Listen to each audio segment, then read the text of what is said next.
जब वानरराज सुग्रीव और बहुत से वहां पर सेना नायकों ने उनके उद्धार के लिए बहुत सी जंगल करने की कोशिश की, लेकिन कोई समाधान ना निकला, तो दैत्यराज सुषैण को हनुमान जी लंका से विभीषण के कहने पर उठा के ले आए। उन्होंने नाड़ी परीक्षण किया और कहा कि यदि सूर्योदय से पहले संजीवनी को लेके गंधमादन पर्वत से, जो कैलाश और ऋषिमुख पर्वत के बीच में, वहां से यदि कोई संजीवनी लेके आए, वो भी सूर्योदय से पहले, तो आपके भ्राता के प्राणों को इस संकट से उबारा जा सकता है। अपने स्वामी के भ्राता के ऊपर, अपने स्वामी के ऊपर आए हुए संकट को देख के वानर सेना बहुत तिलमिला गई। अब क्या होगा, हमारे प्रभु के संकट को हम कैसे दूर कर सकते हैं। लीलाधर ने बड़ी लीला रची है। हनुमान जी ने कहा कि प्रभु मुझे आप आज्ञा दें, आप मुझे आज्ञा दें, मैं ऋषिमुख पर्वत पे जाकर के संजीवनी को लाता हूं।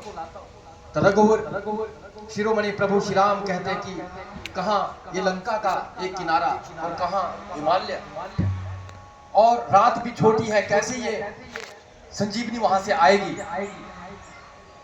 तो मैं आपको विश्वास दिलाता हूं, हनुमान जी ने कहा यदि आपका आशीर्वाद वरदस्त मेरे सिर पे हो तो संजीवनी की क्या बात है, आप कहें गंधमादन पर्वत की क्या बात है, आप कहें तो पूरी ब्रह्मांड की परिक्रमा करके आपके श्री चरणों में आ जाओ।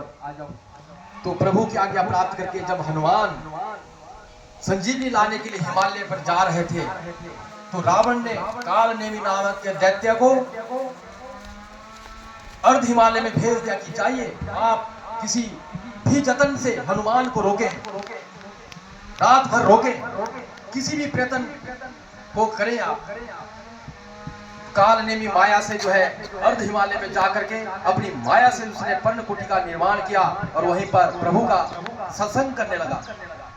जब हनुमान जी वायु वेग से आकाश मंडल से होते हुए जा रहे थे, देखिए कितना संकट है उनके ऊपर, अपने प्रभु के भ्राता के प्राणों को उबारना है, प्रभु का हुक्म है, उनके पास कहां विश्राम है। लेकिन फिर भी प्रभु का स्मरण करते हुए, श्री राम का जाप करते हुए पवन वेग से जो है हिमालय की ओर जा रहे हैं। लेकिन चलते चलते उन्होंने क्या देखा कि कोई मेरे प्रभु का नाम उच्चारण कर रहा है, वो भी इस मध्य रात्रि में, ये तो कोई मेरे से भी बड़ा भगत है।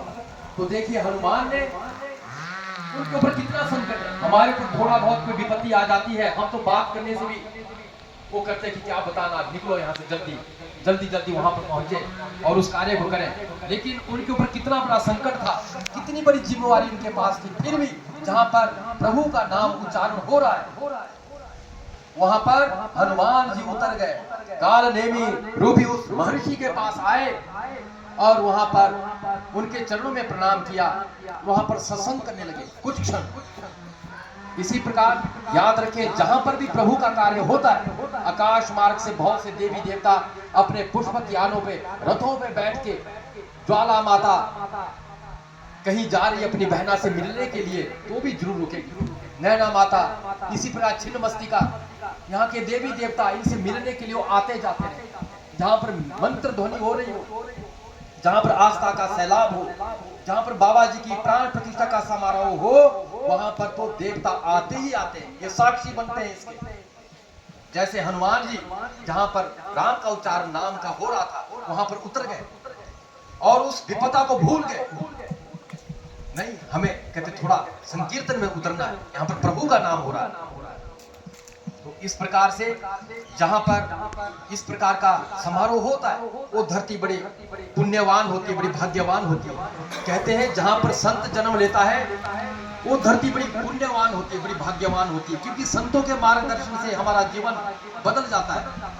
हमारे अंदर बहुत से पाप होते हैं, लोभ होते हैं, काम होते हैं, क्रोध होते हैं, उसी के वही हमें नष्ट कर देते संसार। हमने क्या करना बताइए। इतनी बड़ी हमारी आयु हो गई है, किसको बीपी है, किसको शुगर है, किसकी स्मरण शक्ति खत्म हो चुकी है, और फिर भी हम जीने की बातें कर रहे हैं।